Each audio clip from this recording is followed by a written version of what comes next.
The Gush experience is so powerful and so inspiring because the various groups of people at the Gush, all under one roof, are all so extraordinary and diverse.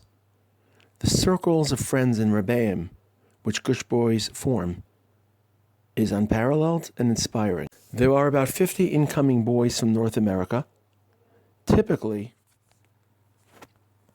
at least an even number of New York area boys and non-New York or out-of-town boys. And it's so valuable for New Yorkers to hear and to meet boys from smaller communities, hear about life in smaller communities. The 50 from North America are joined by 5 or 10 boys from Britain, along with 10 or 15 special needs boys as part of the Gush Darkaynu Program.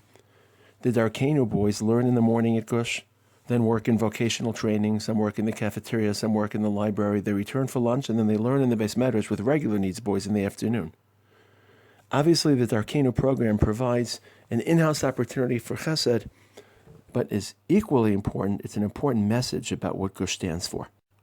Beyond this group of 50 North Americans and 5 or 10 boys from Britain and Darkaynu boys is a group of about 20 or 25 South Africans and Australians from Johannesburg, from Durban, from Melbourne, from Sydney, from Cape Town, who come to Gush. And for so many Talmidim from North America haven't encountered these Jewish communities.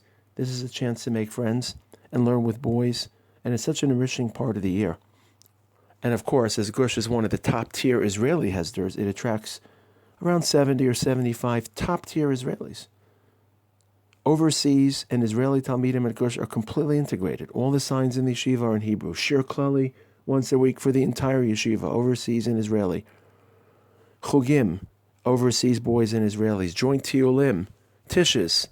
It's hard to find a yeshiva in Israel with as much natural contact and integration between overseas Talmidim and Israelis.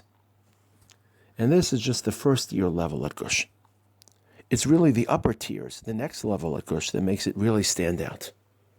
About 30 boys, 35 boys return each year for Shana Bet, coupled, of course, with 5 years of Hesder boys. Hesder is a 5-year program.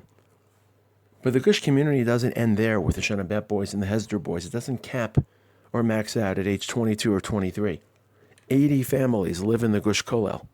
About 20 of them, North Americans who went to Gush and return with their wives and children to learn in the Gush Kollel. In addition to the regular Kollel, the Gush has a Kollel Gavoa, the top Kollel in the Dati Lomi world. Boys have to learn 7 or 8 years just to enter the Kollel. And of course, these kollels attract not just marrieds, but older boys finishing college who want to come back for a couple years to learn in the Gush. But it doesn't end there. 3 times a week, over 1,800 Hesder boys.